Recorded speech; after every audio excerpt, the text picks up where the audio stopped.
Duenas this morning. Good morning, Senator. Hey, good morning, Chris, Jason, and the KUM team. First of all, I want to thank you for this opportunity, to come on and talk about things that are going on within the Republican caucus and our teamwork and pulling forward. And so, once again, thank you for this opportunity. Right on. Senator, let's just go ahead and start with there was a letter from the governor about meeting with you guys, and I believe a date has been set for next Tuesday or Wednesday? Yeah, I think it's next Wednesday. Okay. Interesting about that, Chris, the Republican caucus has been working very closely with the Democratic caucus. There really is what I think a very good draft list of priorities that's been put together. There's a lot of capital improvement projects, a lot of good things in there that the Republicans and Democrats agree on from the perspective of the legislature. And so before we went forward with that list, the speaker and I sent 2 letters to the governor last week asking for clarification on funds available that are uncommitted. And so we didn't get a response from that. So I believe we'll be submitting our draft list this morning in preparation with the meeting with the governor next week. And just happy to report that I think the progress is being made on this front. What do you think is going to be the tone of the conversation? And then what are some of because she's asking for you guys' priorities, right? So how is it going to work? Do you guys on the Republican side have your own set of priorities, and then maybe the speaker and the Democrats have their set, or is there some kind of commingling of this information? Right. So, one of the things I'm going to be doing in this segment that you provided, Chris, is also bringing on team members going forward. And so I reached out to the team yesterday and let them know that this is what we'll be doing.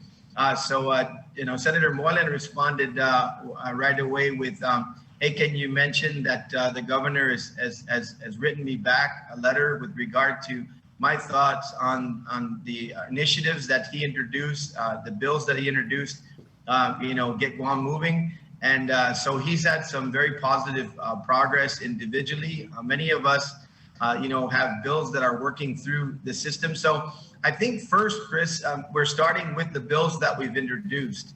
And then going forward, working from there, and then seeing what the governor has committed to, then we'll kind of have a dollar figure in terms of what's left over to continue to work on together. But I can say that the Republican caucus, the majority of the Republican caucus has met with the Democrats, and we have seen the priorities that have been laid out and are in agreement with a number of those priorities. So as a draft and in concept, I believe that when we go to sit down with the governor, of course, those who have their individual initiatives are going to push for those. But the list that's been put together has buy-in from both the Republican and Democrats at this point. Right on. So let's just get into give me your top 5 priorities. What are you going to tell the Governor Lou? Where do you want this or some of this $600 plus million to go? Well, I think one of the things that we have to discuss is whether the governor is still committed to this $300 million for the hospital. Right. I introduced a bill, Bill 128, and it really would kind of solidify what the governor intended or says that she has intended to do. This is to take the $300 million and put it at GITA in a trust fund that was established by the 12th Guam legislature. In that trust fund, the $300 million would be able to generate additional revenue through investment, maybe to defray the costs of architecture and engineering. That $300 million invested over the several years prior to us building this hospital, could create a lot of additional opportunities. So I think that's one of the first things that we have to figure out, because we've seen in some reports now that the governor is saying that she's seeking guidance on that $300 million to see if it can actually be spent on that. So because that's almost half of the amount, Chris, I think we need to establish that first. Is that $300 million in its entirety going to be set aside? And if it is, I would like to see that it goes, to GITA for investment purposes in an account that was set up for trust account that was set up for exactly that purpose. I think going forward from there have been mentions now by Guam Solid Waste and some of and even the utilities saying that some investment with regard to current costs and issues associated with utilities are causing issues, and we could possibly defer some increases on utilities that would really help our people. So I think we should take a strong look at that, and some of those things are contained in the overall plan. I don't want to get into the real details because I think that's appropriate to unveil, when all of us put the list forward as approved, right? But there is things like that, possibly offsetting increases in utilities. I know that Senator Moylan has had success with the governor on discussing the RISE Act. Right. I know that the RISE Act is under consideration, to make sure that we follow through on a law that was passed. We'll probably be facing a lawsuit, but that's also something that can help our private sector employees, some who probably didn't see, some of the ability to see their finances, either smoothed over or have some additional resources. So I think things along those lines, things that will provide for economic development. The one thing that I can say so far, Chris, is I haven't seen anything associated with salaries and operations, which I think is the right thing to do. Not funding new positions for the government, not backfilling operations that otherwise should be provided for in the general fund appropriations.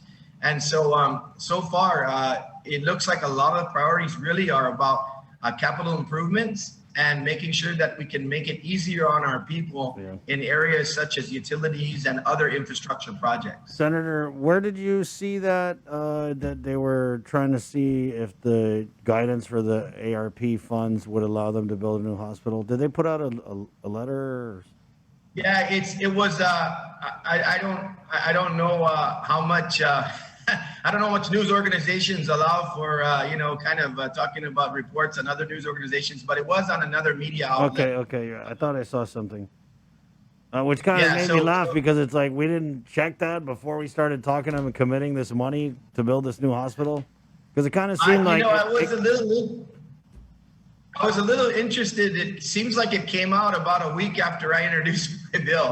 And the governor mentioned, which I want to make clear on this program, the governor mentioned, I kind of was a back to the, hey, you have no authority over that money. You can't tell me how to spend that money. And I want to be clear. I'm not telling the governor how to spend that money. I'm saying, hey, Gov, if you're committed to this $300 million, by the way, this is the best use of it. Here is an account that was actually established by the 12th Guam legislature in their wisdom to use it at GITA so that that money can be invested and generate revenue while these facilities are being planned. I don't think, Chris, just sitting in a regular bank account, $300 million is the best use of the money.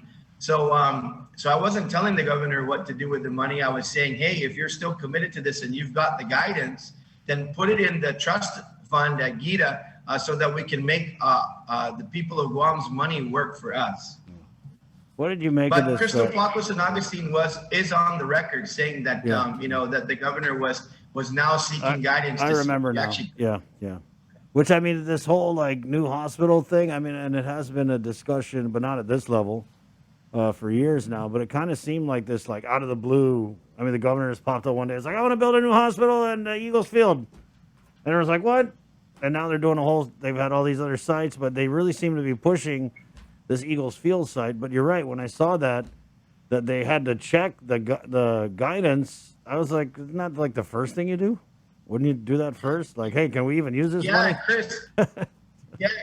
And Chris, I don't know if you've been following the Chamorro Land Trust meetings, but there's a really kind of, even among board members and others that have been testifying, there's kind of some pushback on Eagles Field, either to compensate original landowners or return to the original landowners first. So we got to sort that out.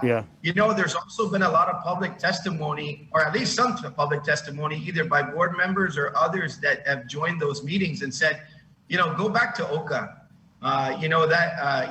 Work things out over at OCA and make sure that we settle maybe any outstanding issues over there, and that I think that seems to be gaining ground as where the old hospital site was. I think is probably more popular than Eagles Field at this point. Yeah, but we've had Lillian Posada's hospital administrator on, and she was very clear that her choice, and she seems to have a big say in all. Obviously, she would. Her choice is Eagles Field. But you're right. There's a lot of issues. Like, are they just going to give the original landowners the shaft on this, or what? Oka Point. It does seem feasible. I don't know. I mean, layman, it seems feasible because it's in Tamuning, and that's where all the other medical stuff is. But Lillian had said there were space issues, not outer space, but like, do they have enough land there to build this Rolls-Royce hospital that they want to build? And as I recall, Lillian was also saying they've got some concerns about the actual construction being so close to residential areas, right, too. Yeah, that too.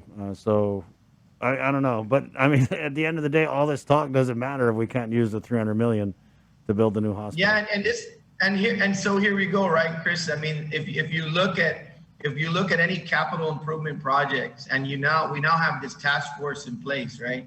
At the end, and even in another the bill task force, Ray. Sorry, out the way. I knew that was coming. Go ahead.